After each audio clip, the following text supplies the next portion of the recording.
Bonjour tout le monde. Donc, pour le prochain 45 minutes, c'est David Bélanger du groupe Cossette Média, spécialiste SEO, qui va nous parler de link building.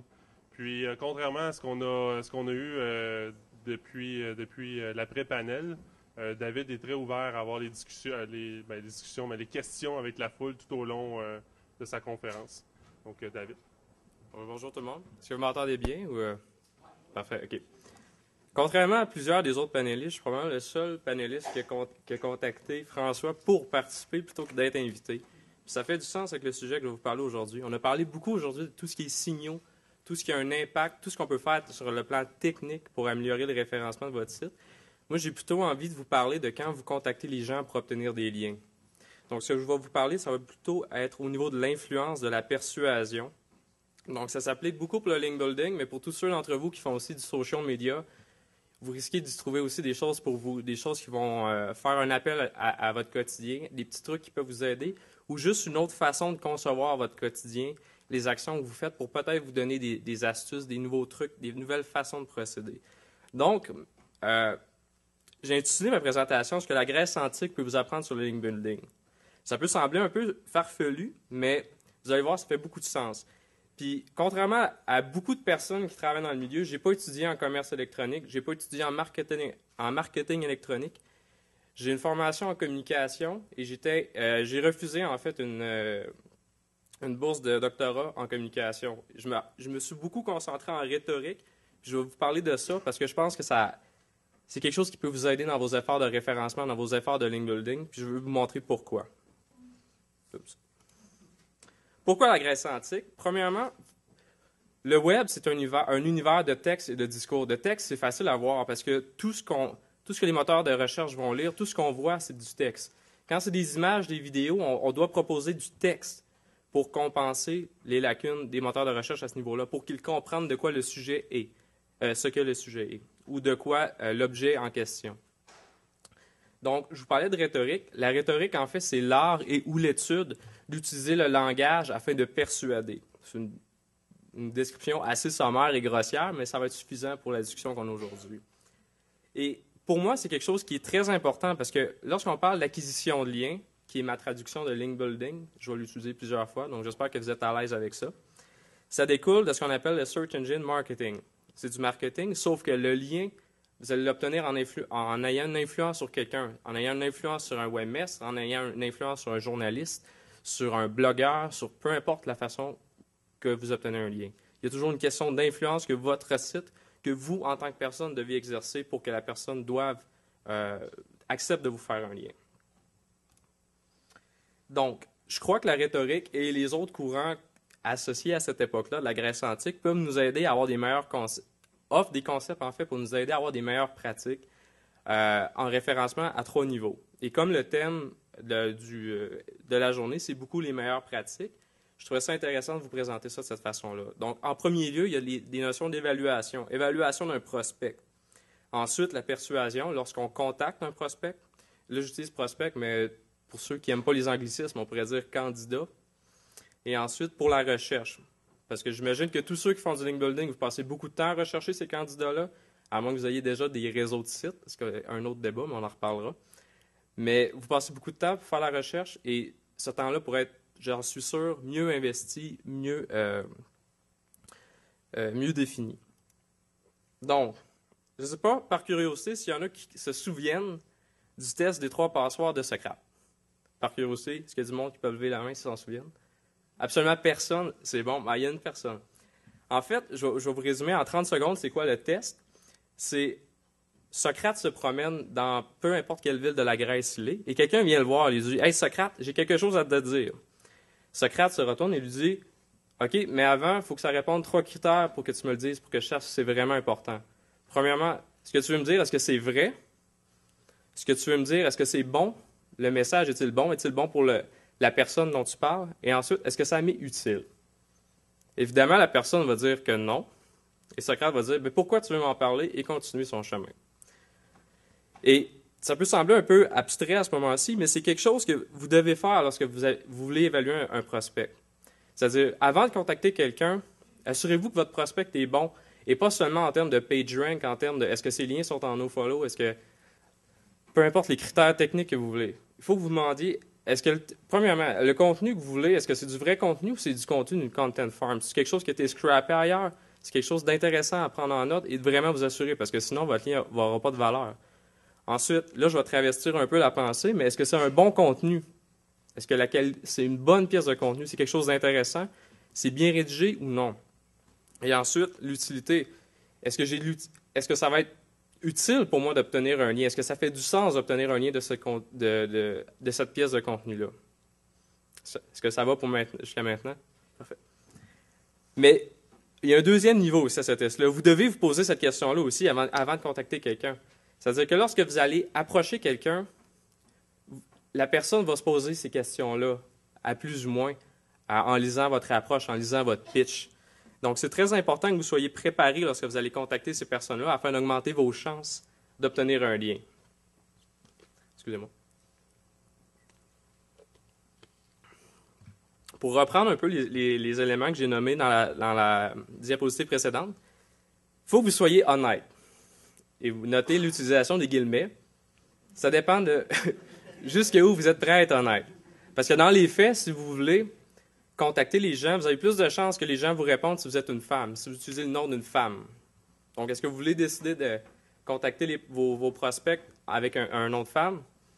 Ça dépend, c'est libre à vous. Sauf que si par après la relation avec le candidat s'en va avec un autre niveau et qu'il réalise que vous n'êtes pas une femme, il pourrait être déçu à quelques niveaux. Mais bon. Et c'est la même chose, c'est-à-dire que si vous lui proposez quelque chose, vous lui proposez une relation, par exemple, tu vas faire quelque chose, je vais faire quelque chose pour toi, faut que vous soyez honnête, il faut que vous ayez vraiment l'intention de le faire, parce que sinon, ça va vous revenir en pleine face à un certain moment ou à un autre. Puis si on vous classifie, on vous désigne comme quelqu'un qui ment et qui profite des gens, ça se sait. Sur le web, ça se sait, ça va vous en revenir. Ça va vous pénaliser éventuellement. Donc, ensuite, le deuxième point, celui de la bonté. Assurez-vous que le courriel, là j'utilise le mot courriel, mais ça pourrait être un téléphone. Si par exemple vous décidez d'utiliser cet objet archaïque qu'est le téléphone pour contacter quelqu'un. Et vous pourriez être surpris à quel point ça peut être une différence. Ça peut faire une différence de contacter personnellement la personne, de vive voix. C'est plus difficile de dire non de vive voix, en fait, que par un simple courriel. Donc, juste pour ça, ça vaut la peine des fois de le faire. Mais c'est important de vous assurer que votre courriel a un point positif. Et ça peut être pour le récipiendaire. C'est-à-dire, ça peut être à deux niveaux. Ça peut être de montrer votre appréciation du site. Et là, je ne vous dis pas de commencer tous vos emails en disant « Hey, super bon site, point d'exclamation ». Tous les spammers font ça. C'est vraiment clair. Si vous voulez, c'est inévitable d'insérer un commentaire positif si vous voulez acquérir l'attention de la personne, mais assurez-vous, s'il vous plaît, de faire un commentaire qui va être personnalisé et qui va vraiment concerner le site ou le contenu de la personne. Mais c'est aussi dans l'approche positive que faut que vous lui proposez quelque chose de positif en retour. Si, par exemple, vous lui demandez un lien. Si vous l'approchez, vous dites « Ah, en passant, j'ai mis mon site est pertinent pour toi, voici le code pour ajouter un lien vers mon site. » C'est quoi l'intérêt pour la personne? Il n'y en a pas. Il ne fera pas de lien. Il faut qu'il y ait quelque chose, il faut qu'il voit le positif, la valeur ajoutée pour lui. Et ça fait un peu le pont avec le troisième point, c'est-à-dire que votre proposition doit être utile pour la personne. Ça peut être utile à titre personnel, par exemple, vous rendez un service à la personne ou peu importe, ou ça peut être pour son lectorat, c'est-à-dire la personne a un blog d'information sur quelque chose d'intéressant, vous avez une pièce de contenu pertinente qui répond à un critère, pas un critère, mais un créneau qui n'est pas couvert par le lecteur, pas le lecteur, mais le blogueur. Ça pourrait être très intéressant d'en parler parce que ça va faire plaisir à ses lecteurs et ça fait du sens avec sa ligne éditoriale. Donc, essayez de penser à cette utilité-là. L'important, en fait, de ce test-là, que je veux que vous reteniez, l'important, c'est de filtrer le superflu. C'est-à-dire, ça ne vous sert à rien d'écrire des grosses briques, des courriels avec plein d'affaires, de lui fournir le code HTML d'un lien, etc. Vous allez perdre votre temps. Ce qui est important, c'est d'avoir un message qui est concis, mais qui est efficace. C'est-à-dire qu'il va vraiment interpeller la personne. Et savoureux, moi, je trouve ça intéressant. C'est-à-dire que si votre message est plate puis qu'il n'y a pas de...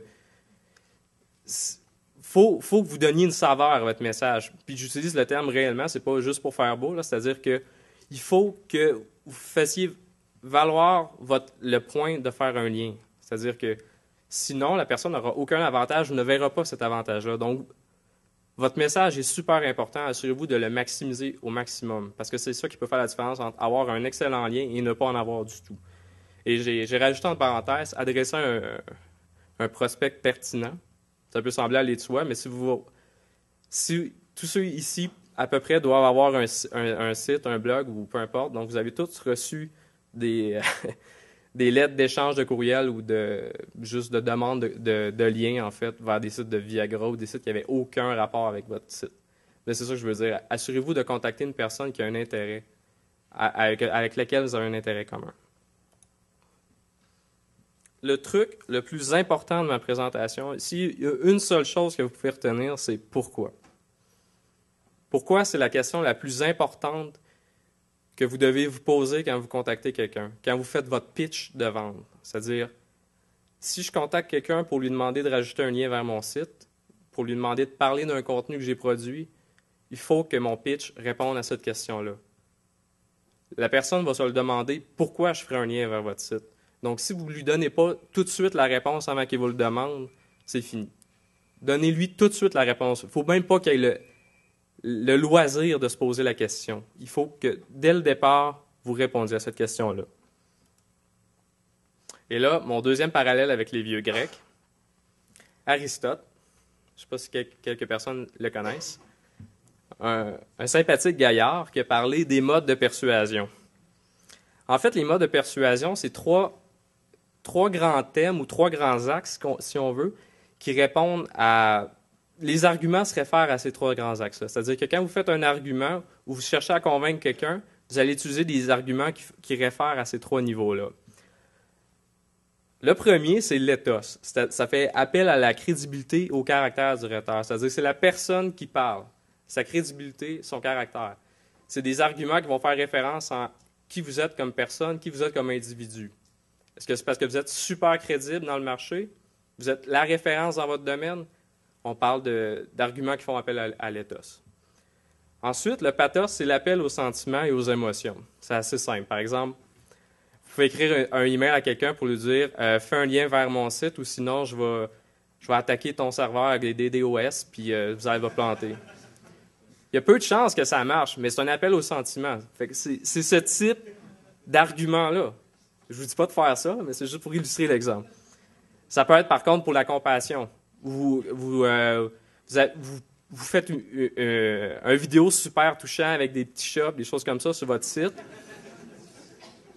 Puis vous contactez des réseaux de mères blogueurs. Vous allez avoir un succès fou parce qu'ils vont tous trouver ça tellement cute puis se le partager. Mais c'est ça que je veux dire par faire appel aux sentiments et aux émotions. Et le dernier, le plus simple, c'est faire un appel à la logique. Puis je reprends l'exemple de tantôt. Tu parles d'un tel sujet, mais tu n'abordes pas ce truc super pointu-là que moi je parle. Donc ça fait du sens que tu fasses un lien vers ce truc-là parce que c'est un complément d'information. Ou tu fais des liens vers tous mes compétiteurs, mais pas vers moi. Ça fait du sens que tu fasses un lien vers moi, s'il vous plaît. Donc, c'est juste pour vous montrer, il y a trois niveaux. Évidemment, c'est pas exclusif. Faut pas que vous pensiez, quand vous allez écrire un argument comme OK, il faut que je réponde à ce niveau-là. Non, c'est juste que les gens ne réagiront pas au même argument. C'est-à-dire qu'une personne va être convaincue tout de suite juste à cause de votre crédibilité en tant que personne, en tant qu'organisme, à cause de l'éthos. Mais avec une autre personne, ça ne marchera absolument pas. Donc, c'est pour vous donner...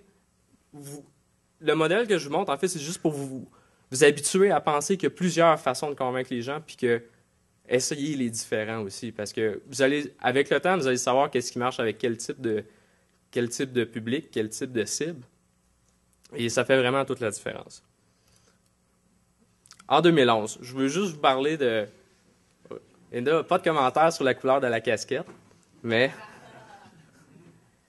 C'est ça, juste pour revenir rapidement, c'est par exemple l'éthos, c'est vous êtes crédible en la matière, une référence, votre opinion est reconnue.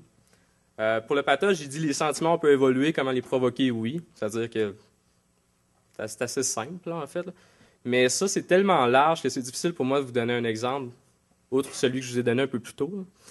Mais sinon, pour la logique, c'est les exemples que je viens de vous donner aussi. Donc, je ne sais pas si c'est clair. Ça fait du sens pour tout le monde. Pas de questions encore? Personne ne veut m'insulter? Ça va? Ben oui. Et là, ici, je ne sais pas si vous connaissez Robert Cialdini. Non? Ce n'est pas un vieux grec, celui-ci. Il est assez récent, en fait. Mais c'est juste pour vous montrer un autre modèle qui correspond un peu à ce qu'on vient de discuter auparavant. C'est-à-dire que lui a publié un livre qui a eu une forte résonance, en fait, dans tous les créneaux du marketing. C'est quelque chose on a parlé souvent. C'est pas très récent, ça fait quand même quelques années, 3-4 années, je crois. Mais lui a développé 6 principes de persuasion. C'est-à-dire que tantôt Aristote en avait 3. Ça a pris 2000 ans pour qu'on en ait 6. Mais c'est quand même intéressant. C'est juste pour vous montrer un deuxième niveau du type d'argument que vous pouvez utiliser, du type d'éléments que vous pouvez insérer dans vos pitchs de vente. Premièrement, la réciprocité. C'est assez simple. Tu fais quelque chose pour moi, je vais faire quelque chose pour toi. C'est très simple. Mais ça dépend de la relation que vous avez avec la personne. Des fois, se faire pitcher à froid de « fais ça pour moi, puis je vais faire ça pour toi éventuellement », la confiance, il faut qu'elle soit là aussi. Gardez ça en tête. Ensuite, le deuxième, il est un peu mal intitulé, mais c'est engagement et constance.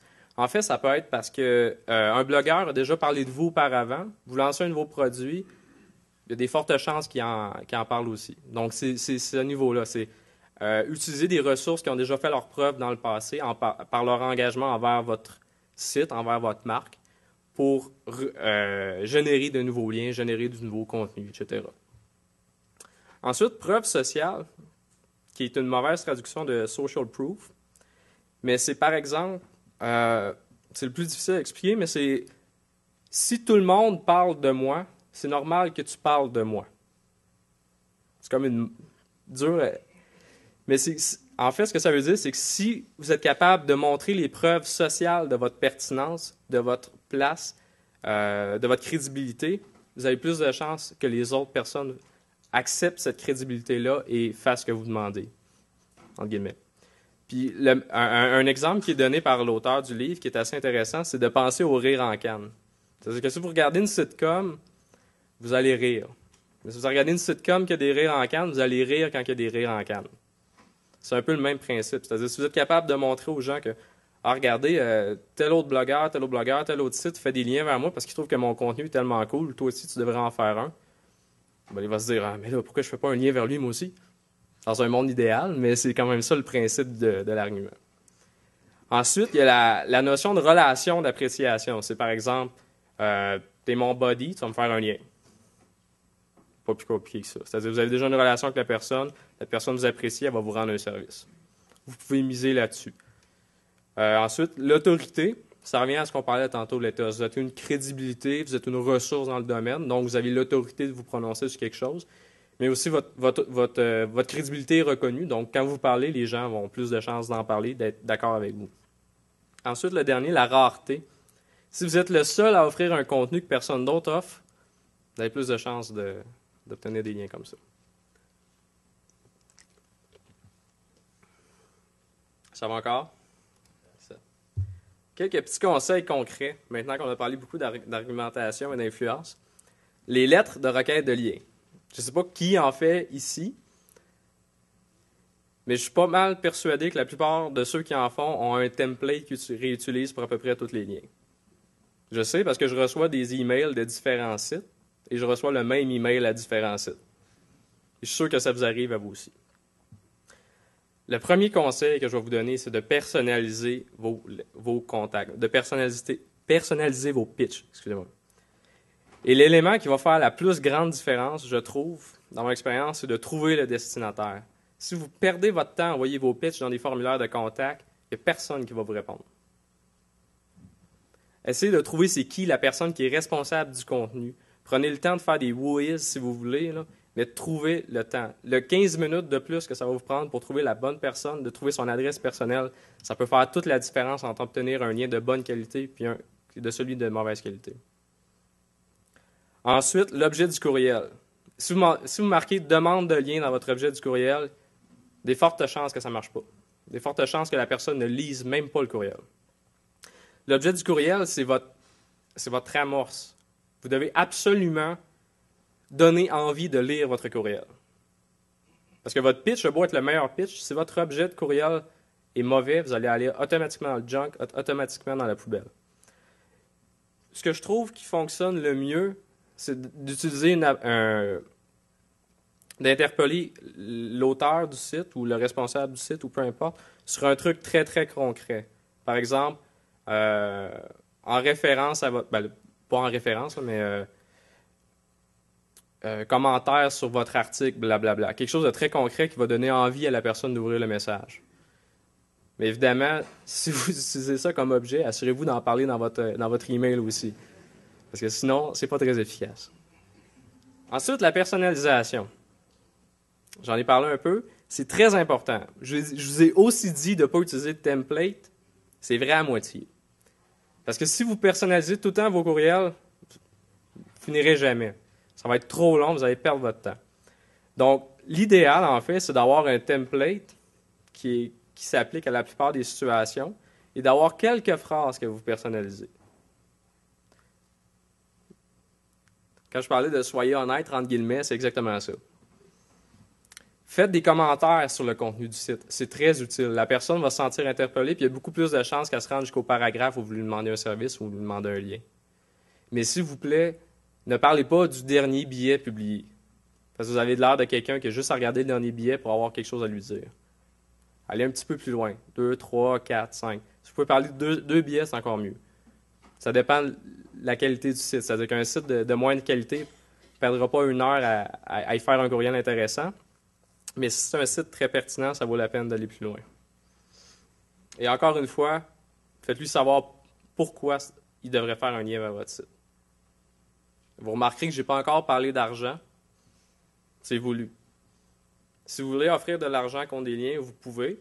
J'imagine que tout le monde ici est assez grand pour savoir que Google est contre ça. Si vous voulez le faire, tant mieux pour vous. C'est un autre débat. On pourra le faire dans la période de questions si vous voulez.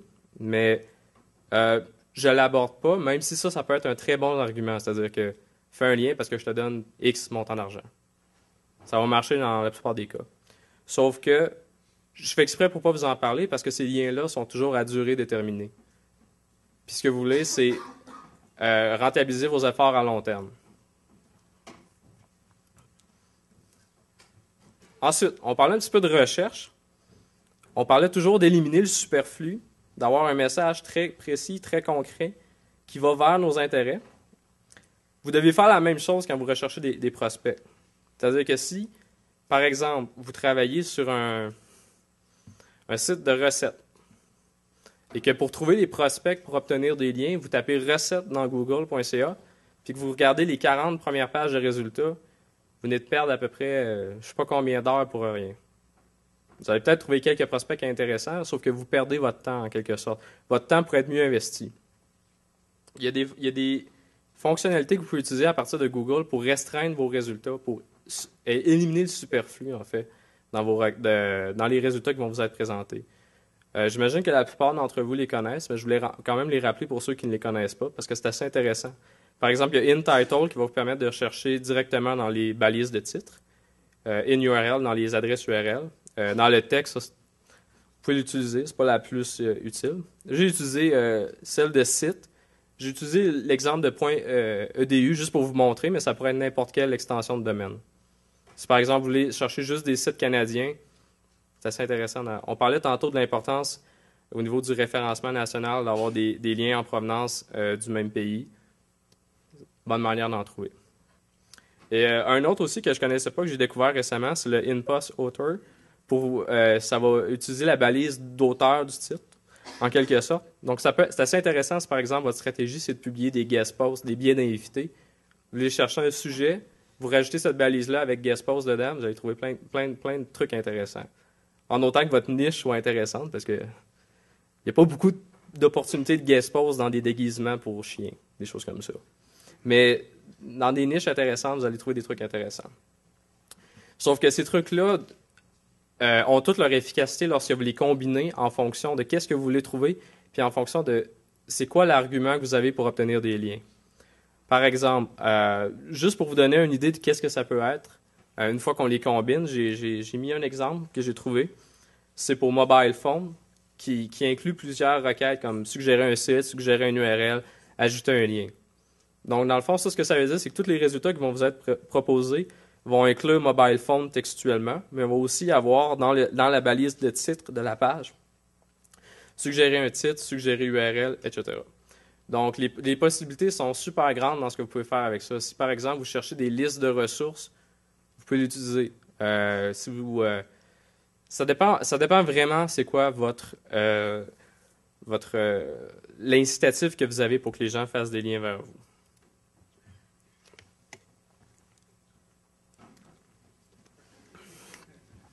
Comme vous pouvez le constater, j'ai mis ma diapositive de titre en retard. Ça devait aller avant. Mais ça, ce que je viens de vous montrer, c'est des trucs que je considère super importants, en fait, pour être plus efficace dans votre recherche. Puis c'est important parce que ça répond à la question « Pourquoi? » Pourquoi les gens feraient un lien vers vous? Si vous voulez utiliser l'argent, donner de l'argent pour que les gens fassent des liens, bien, vous pouvez chercher des sponsored links, des choses comme ça. Ça marche aussi pour ce que je vous ai dit. Okay. Je veux vous parler de 2 outils, puis après ça, on va passer aux questions. Je ne sais pas s'il y en a ici qui connaissent l'outil Ontolo, par curiosité. Non? OK. Ceux qui le connaissent, je ne sais pas si vous l'aimez. Moi, j'aime beaucoup ça. Ce que je vous montre, ce n'est pas l'outil principal d'Ontolo. C'est juste un outil qui met à notre disposition gratuitement, qui reprend un peu en quelque sorte. C'est un outil gratuit en passant, donc ça, c'est intéressant. C'est un query generator. Donc, ce que ça va faire, c'est qu'en fonction des mots-clés que vous rentrez, il va vous donner des requêtes qui incluent les balises que je vous ai montrées dans la slide précédente. Donc, et ce qu'il fait aussi, c'est que, par exemple, vous pouvez rentrer jusqu'à 5 mots-clés. Mais ensuite, pour obtenir les requêtes, vous devez rentrer c'est quoi votre type d'atout. Puis par atout, on entend c'est quoi l'atout que vous allez utiliser pour obtenir des liens. Donc, il y a des noms de catégories. Est-ce que c'est parce que vous avez un infographique intéressant? Est-ce que vous avez un outil gratuit? Est-ce que c'est parce que vous voulez utiliser les offres d'emploi pour obtenir des liens? Petit in pour ceux qui ne le font pas encore. En fait, il y a beaucoup de façons de le faire. Puis ça risque même de vous donner des idées sur des façons d'obtenir des liens que vous ne faites pas encore. Vous pouvez chercher par type d'atout ou type d'opportunité, ce qui revient un peu au même, mais qui va vous donner des requêtes équivalentes.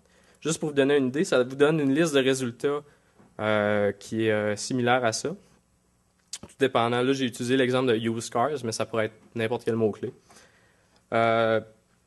C'est ça. Ça utilise les balises que je vous ai montrées, mais il y a aussi plusieurs autres requêtes. Donc ça, c'est assez intéressant. Puis évidemment, quand vous cliquez dessus, ça vous amène sur la page de résultats directs dans Google. Donc c'est assez intéressant, ça vous sauve du temps un peu en quelque sorte. Malheureusement, ce truc-là est seulement en anglais, tout comme leur outil principal. Et je parlais avec eux pour savoir s'il y avait des plans pour le traduire. Il n'y en avait pas, et ça m'a frustré un peu. En fait, ça m'a frustré tellement que je l'ai traduit. J'ai fait l'outil. Excusez, là, c'est la shameless plug, là, mais je ne sais pas si vous l'avez déjà vu, s'il y en a qui l'ont déjà utilisé, mais en fait, c'est pratiquement la même chose que l'outil de Ontolo. Sauf que les requêtes vont être des équivalents en français. Là, avant que vous me chialez, parce que les requêtes ne sont pas tout le temps toutes bonnes, il faut comprendre qu'en français, il y a moins de consensus sur les termes qui sont utilisés qu'en anglais. C'est-à-dire que guest post, on parle de billet d'invité en français, mais ce n'est pas un terme qui est utilisé à fond par tout le monde. Donc, c'est sûr que les résultats vont être moins riches qu'en anglais. N'empêche que la structure est la même. Vous pouvez chercher par type d'atout ou par type de campagne. Et encore une fois, ça va vous donner la liste des requêtes. Sauf que, petite nuance comparée à Ontolo. Ontolo va toujours vous donner les résultats dans google.com. Mais comme Guillaume le mentionnait plus tôt, nous, au Canada, on travaille avec 3 moteurs de recherche. Donc, vous pouvez sélectionner dans quel moteur de recherche, dans le fond, vous voulez que les résultats apparaissent, que ce soit google.com, google.ca, puis j'ai aussi utilisé google.fr. Donc, dans le fond, ce n'est pas les 3 mêmes que Guillaume avait dit, mais c'est parce que je voulais que l'outil soit disponible pour nos amis de la France. Ça me fait penser aussi qu'il faudrait peut-être que j'ajoute un élément pour google.ca, FR et EN. Donc, c'est ça. Mais c'est ça. En fait, l'idée est la même. C'est-à-dire, c'est de vous fournir des requêtes pour agrandir vos idées, agrandir vos horizons en termes de link building, mais aussi vous sauver du temps de recherche. Donc, en conclusion, si je pouvais juste résumer les messages les plus importants que je voulais que vous reteniez, c'est filtrer le superflu. Filtrer le superflu quand vous évaluez des prospects pour vraiment contacter juste des bons prospects. Filtrer le superflu dans vos messages, dans vos pitchs de vente. Filtrer le superflu dans les résultats de recherche quand vous faites de la recherche pour des candidats potentiels, pour des liens. Ou ça pourrait être le cas aussi pour des personnes sur les médias sociaux, des choses comme ça. Super important, toujours avoir un message de qualité. Dans votre pitch, dans vos communications, etc. Pourquoi? Pourquoi faire un lien vers votre site? Si vous n'êtes pas capable de répondre à cette question-là, personne ne va faire de lien vers votre site. En tout cas, pas des bons liens de qualité. Puis, ultimement, ce qui va faire la différence entre plusieurs sites, c'est les liens de qualité. C'est les liens que vous voulez obtenir. Donc, ensuite, la recherche plus efficace. Ça résume pas mal les points que je voulais aborder avec vous. Donc, je ne sais pas s'il y avait des questions. On peut aborder n'importe quel thème qui n'était pas nécessairement juste dans la présentation, mais aussi link building en général.